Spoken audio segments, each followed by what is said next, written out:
In this screencast, we will look at some of the basic tools which are available to users in the Centra interface. So what I've done so far is to log into our domain. I've logged into the domain using my credentials. I've come up to the My Schedule page, and on the My Schedule page is an event I'm scheduled to lead, so I click on the lead button.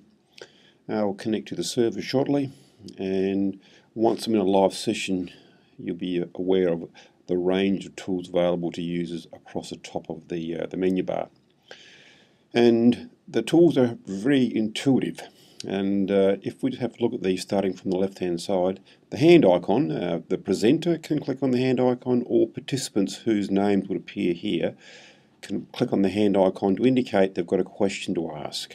Alright, if there are more than one participant, then a number will appear next to the name indicating the order in which their hand went up.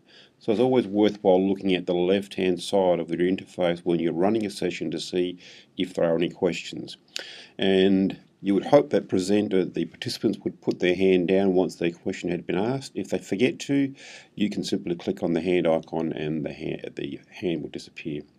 Other very simple ones are participants can use a green tick for yes, a red cross for no, reasonably straightforward. That just saves interruptions to what you're doing with the discussion. It can be a very quick way of getting some feedback. There are some straightforward emoticons such as laughing and applause, so this encourages participants to support each other, support the presenter by using these emoticons. If a participant needs to leave the live session for a short period, for whatever reason, to take a phone call or whatever, they can click on the step out icon and you'll see it appears as if a door has opened and they've left the virtual classroom for a moment or two, and when they return they can simply click back on and they're back into the session. Other tools which are very commonly used, for example the text chat tool. If a user clicks on the text chat tool, they can send a message to or a question to all participants, and if they click send, and then the message appears here. That's a way in which, if you're running large events with large numbers of people, it's probably going to be easier to get feedback and questions using the text chat feature than to get them to use their microphones and the voice over IP capability. So text chat's a terrific tool. Very easy to use to get immediate ongoing feedback, asking questions, and I can move the text chat window wherever I wish to so it doesn't obscure any content that I may have in my session.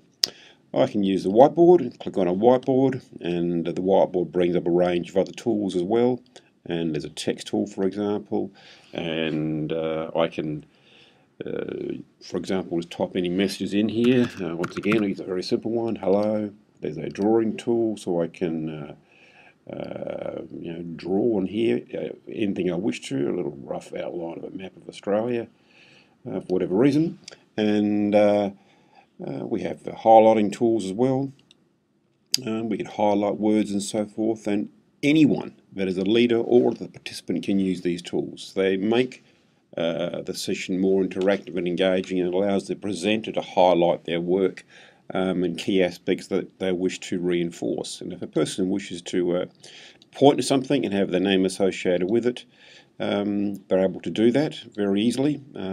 Just choose the My Arrow button and it will come up with their name. In this case it just says presenter, but if my profile was changed and had my full name there, you would see my name underneath there.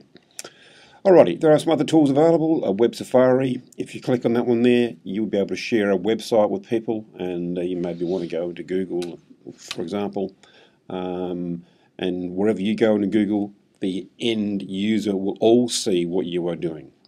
And another higher order capability is to use App Share. So if you've got an application open on your desktop, be it a Word document for example, have the desktop application open, click on App Share, you'll see the document to choose from, just tick in the checkbox, and then your Word document will be shared with everyone, and they'll all be able to see your Word document. That's a very powerful tool as well.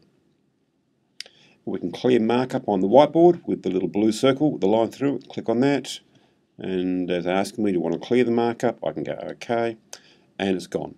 There may be some quite valuable feedback and markup on your whiteboard. If you wish to keep that, just click on the rather outdated floppy disk icon, and then any markup from this whole section of the whiteboard would be saved into our agenda.